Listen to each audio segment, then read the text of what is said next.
Very spot. Coba deh bayangin, ada satu benua utuh, Antartika, luasnya itu lebih gede dari seluruh wilayah Amerika Serikat. Sebuah hamparan es yang super luas dan sunyi. Nah, sekarang bayangin lagi, di tempat segede itu, kita sebagai orang biasa dilarang keras buat eksplorasi sendiri. Kita nggak bisa gitu aja datang ke sana. Pertanyaannya kan simpel, kenapa? Emangnya ada apa sih di sana? Oke, selamat datang semuanya. Di beberapa menit ke depan ini, kita bakal coba kupas tuntas misteri yang menyelimuti Kutub Selatan. Langsung aja yuk kita mulai. Oke, pertama-tama kita harus ngerti dulu nih aturan mainnya. Kenapa sih benua ini sering dijuluki benua terlarang? Jadi, semuanya itu diatur sama yang namanya Traktat Antartika tahun 1959.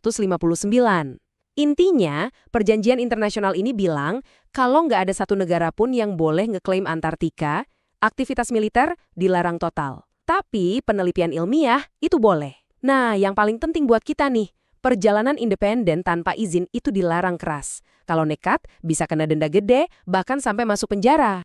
Secara resmi, alasannya ada dua. Pertama, buat keselamatan kita sendiri. Bayangin aja, suhunya bisa anjlok sampai minus 90 derajat Celcius. Dan di sana itu hampir nggak ada infrastruktur buat keadaan darurat. Kedua, ya buat keselamatan planet ini. Aturan ini kan tujuannya buat melindungi ekosistem yang super rapuh dan satwa liar yang unik banget di sana. Jadi intinya secara resmi ini semua soal pelestarian. Masuk akal kan? Tapi disinilah ceritanya mulai jadi aneh. Yuk kita masuk ke lapisan misteri yang pertama. Artefak-artefak sejarah yang kayaknya nggak cocok sama sekali sama timeline penemuan resminya. Coba deh lihat timeline ini. Ada peta namanya Oronteus Phineus, dibuat tahun 1531. Anehnya, peta ini nunjukin Antartika tanpa es, lengkap dengan detail garis pantai dan pegunungannya. Masalahnya di mana? Benua itu sendiri baru resmi ditemukan hampir 300 tahun kemudian, di tahun 1820. Lah, gimana ceritanya coba? Ada satu teori yang cukup radikal buat ngejelasin ini. Namanya teori pergeseran kerak bumi. Teori ini dipopulerkan oleh sejarawan Charles Hapgood yang bilang kalau seluruh kerak terluar bumi itu bisa aja geser secara drastis dan tiba-tiba. Nah, implikasinya apa? Bisa jadi dulu banget ada peradaban maju yang tinggal di Antartika waktu suhunya masih hangat sebelum sebuah bencana besar mindahin benua itu ke kutub selatan sekitar 12.000 tahun yang lalu. Dan ini bukan cuma soal peta loh. Gambar-gambar dari satelit modern itu nemuin ada struktur mirip piramida yang nongol dari es, salah satunya bahkan punya posisi geometris yang presisi banget, sejajar sama arah mata angin. Sesuatu yang kayaknya susah banget terbentuk secara alami kan? Lebih mirip kayak sengaja didesain. Oke, ceritanya makin seru nih. Yuk kita loncat dari sejarah kuno ke kesaksian-kesaksian modern. Langsung dari personal militer yang aku pernah ngeliat hal-hal yang mustahil.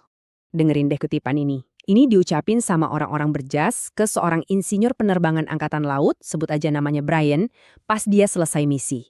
Mereka bilang, apa yang kamu lihat, itu nggak pernah kamu lihat. Kamu nggak akan pernah, sekali lagi, ngomongin ini lagi.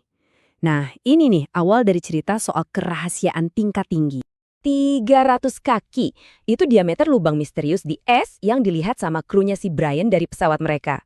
300 kaki itu hampir seluas lapangan bola dan letaknya persis di tengah-tengah zona larangan terbang.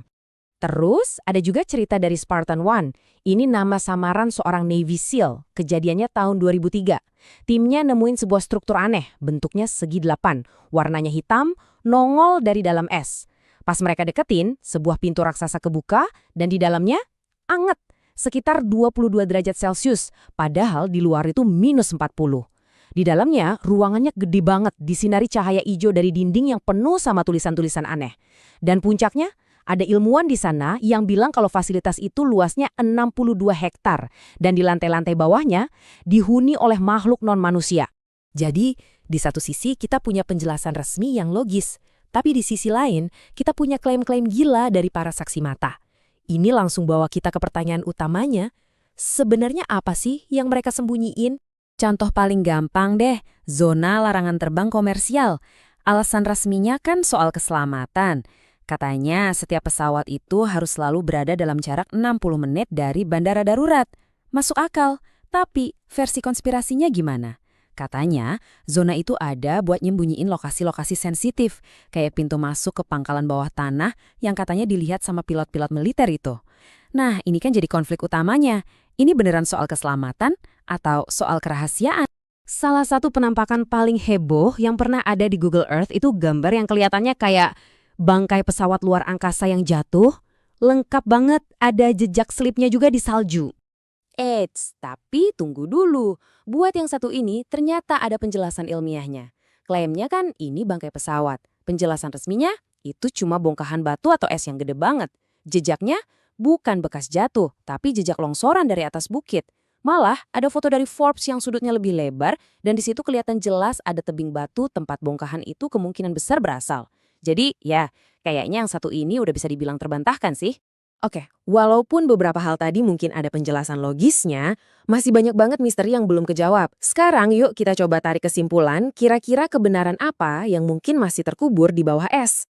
Setidaknya ada 3 fenomena yang susah banget dijelasin. 1, peta-peta kuno yang mustahil itu. 2, kesaksian militer yang konsisten soal UFO, bangunan rahasia, dan diinterogasi sama orang berjas. Dan yang ketiga, ini yang paling bikin pusing para ilmuwan, di tahun 2018, mereka nemuin partikel sinar kosmik yang asalnya dari bawah es setebal 3 km lebih. Secara fisika, itu harusnya nggak mungkin terjadi. Jadi, intinya apa? Walaupun ada beberapa penjelasan, pertanyaan-pertanyaan besarnya itu masih menggantung. Siapa coba yang bikin peta kuno itu? Apa benar dulu ada peradaban sebelum zaman es?